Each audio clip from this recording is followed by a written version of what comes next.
This problem is from homework 14. It's number 10. So in a study of color perception, 278 men are tested and 54 are found to have a red-green color blindness.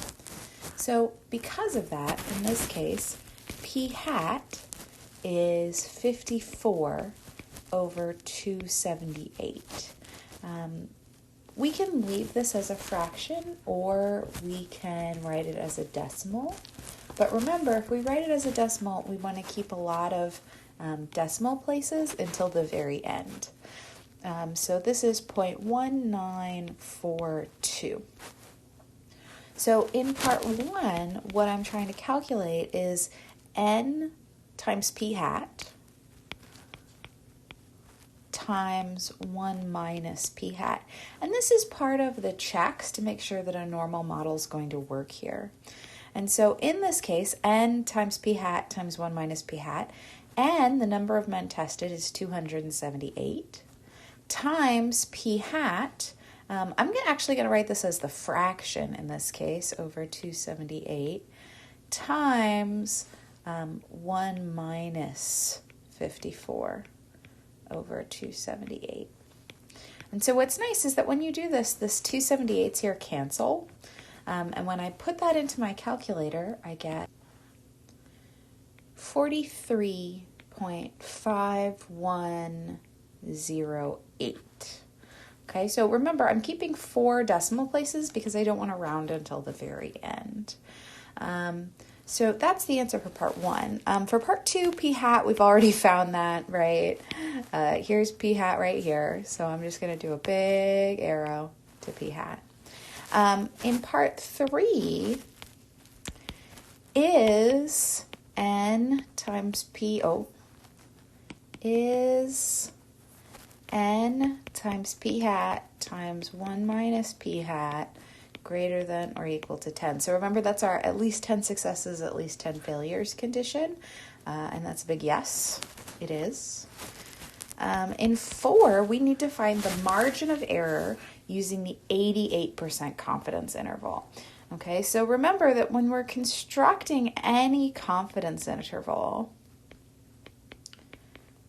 the formula looks like p hat plus or minus some number z, and that z depends on the confidence interval, times the standard error of p hat.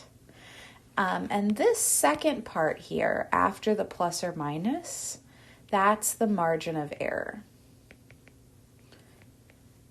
So in part 4, our job is to figure out what's this margin of error going to be. And so Z, we're going to have to look up for an 88% confidence interval. So that's just a quick internet search. It's not something I expect you guys to know off the top of your head. And so looking it up, it's about 1.5548.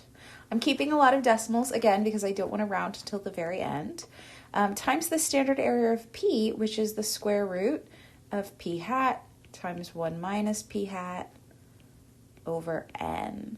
And so when I plug this into my calculators with the P hat and N from the previous couple of problems, I get 0.03689. So 0.03689. Okay, remember, lots of decimal places because I don't want to round until the very end. And so then my last step in part 5 is to actually figure out the confidence interval, right? So I've figured out this part in the last problem. And now I'm going to do p hat plus that value and p hat minus that value. So when I do p hat plus the margin of error, that's going to be 0.1942 plus 0.03689, which is 0.23109. And when I do p hat minus the margin of error, that's 0.1942 minus 0.03689, which is 0.15731. So using these two numbers, we could make a statement along the lines of, we are 88% confident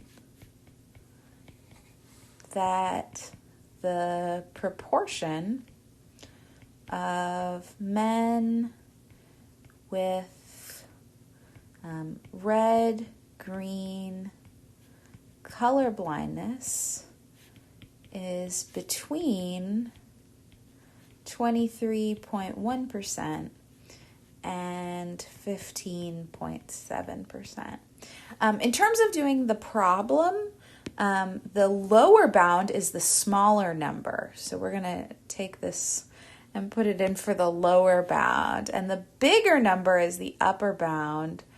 So we're going to put that in the upper bound spot. Okay, but remember, this sentence right here is also very important, even though they don't ask for that.